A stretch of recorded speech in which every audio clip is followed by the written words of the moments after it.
আসসালামু আলাইকুম শিক্ষার্থী বন্ধুরা, আশা করি সবাই ভালো আছেন। তো আজকে আমরা এই ইভেন্টটা শিখবো, অর্থাৎ ক্লিপবোর্ড ইভেন্টের ব্যবহারটা শিখবো। তো এই ব্যবহার আমরা কিভাবে করতে পারি সেটা আমরা index.js এ দেখে আসি। তো এখানে দেখতে পাচ্ছেন ক্লিপবোর্ড ইভেন্ট অবজেক্ট। তো এটা আমরা ব্যবহার করি one copy, one cut, one paste, অর্থাৎ এই যে কপি, কাট এবং পেস্ট, অর্থাৎ এই নাম শুনে বুঝতে পারছেন যে আমরা এইটা কোন বিষয়ের উপর নির্দেশ করছি। অর্থাৎ কপি আমরা কিভাবে করতে পারি, কাট করি কিভাবে এবং পেস্ট করি কিভাবে। তো এইটা আর কি আমাদের এটা শো করে দেখাবে। তো প্রথমে আমরা একটা কাজ করি, এখানে একটা আমরা ইনপুট ট্যাগ নিয়ে নিই। তো আমরা যদি এখানে একটা ইনপুট ট্যাগ নিই, তো এখানে দেখতে পাচ্ছেন টেক্সট লেখা আসছে। তো এখন যদি আমরা আউটপুটটা দেখি, তো দেখতে পাচ্ছেন আমাদের আউটপুটটা এখানে চলে আসছে। তো আমাদের এখানে ইনপুট টাইপের একটা আউটপুট আর কি এখানে চলে আসছে। তো আমরা এর ভিতরে যদি কোনো কিছু লিখি, সাপোজ আমার নামটা এখানে লিখলাম, সাপোজ আমার নামটা যদি এখানে লিখে বুরহান উদ্দিন, আমরা এখানে লিখলাম কি লিপু। তো আমরা যদি এখন এটা কি করি, কপি করি, তাহলে আমাদের এটা দেখাবে আর যে আমাদের এটা কপি দেখাচ্ছে। তো কপি করছি আমরা, এখানে যদি কপি করি তো কপি লিখে আসবে। তো এইটা আর কি আমরা এইভাবে দেখতে পারি। তো তার আগে আমরা এক কাজ করি, এটা আমরা কনসোলটা অন করে রাখি এবং এর আউটপুটটা আর কি আমরা কনসোলে দেখবো। তো এখানে আমরা আর কি আউটপুটটা দেখবো। তো আমরা এখানে কি করছি, প্রথমে একটা ইনপুট ট্যাগ নিছি এখানে। তো ইনপুট ট্যাগটা আমরা এখানে সিলেক্ট করি কিভাবে, তো এইটাকে আমরা যদি এখন সিলেক্ট করতে যাই, তো আমরা এখানে কনস্ট লিখি, আমরা যে কোনো একটা নাম দিয়ে এখানে সাপোজ ইনপুট জাতীয় করছি, ইনপুট নাম দিই। তো আমরা এটা ডকুমেন্ট ডট কোয়েরি সিলেক্টরের মাধ্যমে সিলেক্ট করতে পারি। এখানে হবে ডকুমেন্ট ডিওসি, একটা ডকুমেন্ট ডট, আমরা এখানে কি লিখবো, কোয়েরি সিলেক্টর। তো কোয়েরি সিলেক্টর আমরা কোনটাকে সিলেক্ট করব, ইনপুটটাকে সিলেক্ট করব। তো আমরা এখানে বলে দেব ইনপুটটাকে আমরা এখানে কি করছি, সিলেক্ট করছি। এবং নিচে আমরা কি করব, অ্যাড ইভেন্ট লিসেনার অ্যাড করতে পারি। তো আমরা ইনপুটের সাথে কি করব, অ্যাড ইভেন্ট লিসেনার অ্যাড করব। তো ইনপুট ডট আমরা এখানে লিখতে পারি অ্যাড ইভেন্ট লিসেনার, তারপরে এখানে আমরা সেই এটা দেব। তো আমরা প্রথমে কি করব, কপি করব। তো আমরা এখানে লিখলাম কি কপি, এবং এখানে আর কি আমাদের একটা অ্যানোনিমাস ফাংশন তৈরি করতে হবে। তো এখানে আমরা একটা ফাংশন লিখলাম, ফাংশন এখানে আর কি আমরা তৈরি করব। এবং এখানে আমরা যদি বলে দিই, সাপোজ এখানে যদি আমরা কনসোলে বলি, এখানে যদি বলি ইউ হ্যাভ কপি টেক্সট, এরকম কোনো কিছু যদি লিখি, মানে আমি যদি টেক্সটটা কপি করি তো আমাদের লেখা দেখাবে ইউ হ্যাভ কপি টেক্সট। তো আমরা এখানে লিখলাম কপি টেক্সট, অর্থাৎ আমাদের টেক্সটটা কি হয়েছে, এখানে কপি হয়েছে। তো আমরা সেভ দিলাম। তো এখন যদি আমরা আউটপুটটা দেখি, এখানে সাপোজ আমার কোনো কিছু লেখা থাকলো, যে আমার নামটা, এখন আমরা এটা কি করছি, মনে করেন এটা আর কি আমরা কপি করব। তো এটা আমরা সিলেক্ট করলাম, যে আমরা কি করছি, কপি করছি। দেখতে পাচ্ছেন এখানে লেখা আছে ইউ হ্যাভ কপি টেক্সট। তো আমরা বাদ বাকি যা তিনটে ব্যবহার আছে সেই তিনটে ব্যবহার আর কি আমরা এখান থেকে দেখতে পারি। তো আমরা কপি করে করে আর কি এখানে বসাই দিলাম, দিয়ে এখানে আর কি আমরা সবগুলো দেখব।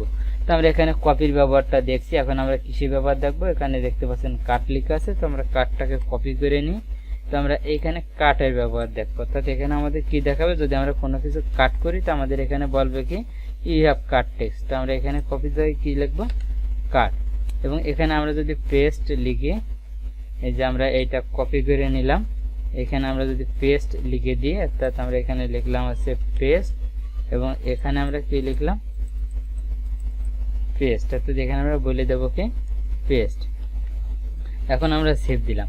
তো এখন যদি আমরা আউটপুটটা দেখি, তো আমরা এখানে সাপোজ কোনো কিছু লিখলাম, তো এখানে আমার নামটা যদি লিখি, সাপোজ আমার নামটা যদি এখন এই জায়গায় লিখি, এখানে আমরা লিখবো সাপোজ বুরহান উদ্দিন, আমরা এখানে লিখলাম লিপু। অর্থাৎ প্রথমে আমরা কি করছি, এখানে আমরা এটা লিখছি। তো প্রথমে আমরা কি করব, এটাকে আমরা কপি করলাম। তো দেখতে পাচ্ছেন এখানে কপি লেখা আসছে। যদি আমরা এখানে কাজ করি, এটা তো কপি করছি, কপি করে এটা আমরা ডিলিট করে দিলাম, দিয়ে তারপরে আমরা যদি এখানে একটা কাজ করতে পারি, এখানে আবার পেস্ট করে দিই, কন্ট্রোল ভি দিয়ে পেস্ট করলাম। তো এখানে দেখতে পাচ্ছেন পেস্ট লেখা আছে ইউ হ্যাভ পেস্ট টেক্সট। তো আমরা আবার একটা কাজ করতে পারি, এটা আমরা কাট করতে পারি।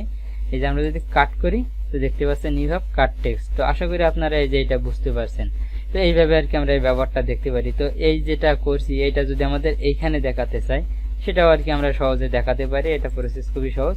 এর নিচে সাপোজ আমি যদি দেখাতে চাই, তো এখানে আমরা একটা পি ট্যাগ নিলাম, পি ট্যাগ নিয়ে এখানে আমরা সেভ দিলাম। পি ট্যাগ নিয়ে এই পি ট্যাগটাকে আমরা কি করব, সিলেক্ট করব। তো আমরা এইটা কপি করে নিলাম, সেমভাবে আর কি আমরা এখানে এই কাজটা করব। তো আমাদের এটা নাম যদি আমরা দিই, যে কোনো একটা নাম দিই, সাপোজ আমরা এখানে পি নাম দিলাম, কোনটাকে সিলেক্ট করছি সেটা ইনপুট ট্যাগের ভিতরে বলে দেবো। তো আমরা পি ট্যাগটাকে সিলেক্ট করছি।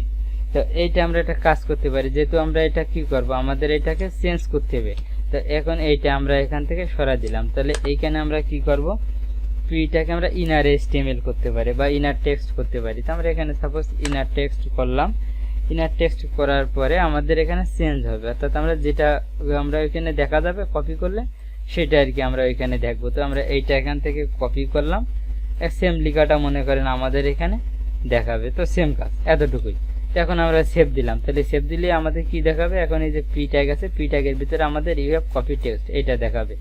এখন আমরা গেলাম, তো এখানে আমরা কোনো কিছু লিখলাম, সাপোজ আমার নাম যদি এখানে লিখি বুরহান উদ্দিন, আমরা এখানে লিখলাম কি লিপু। এখন যদি আমরা এইটা কপি করি, এখানে আমরা কি করলাম, কপি করলাম, দেখতে পাচ্ছেন এখানে লেখা আছে ইউ হ্যাভ কপি টেক্সট। তো এইভাবে বাদ বাকি যে দুইটা আছে, দুইটা ব্যবহার আমরা আর কি সেম ভাবে করতে পারি। তো এটা আর কি আপনারা করে নেবেন। তো এই বিষয়টা আজকে যে বিষয়টা ছিল, এটা হচ্ছে আমাদের ক্লিপবোর্ড ইভেন্ট অবজেক্ট, এই বিষয়টা আর কি খুবই সহজ। তো আশা করি আপনারা বুঝতে পারছেন। তো আজকে টিউটোরিয়াল এই পর্যন্ত, ধন্যবাদ সবাইকে।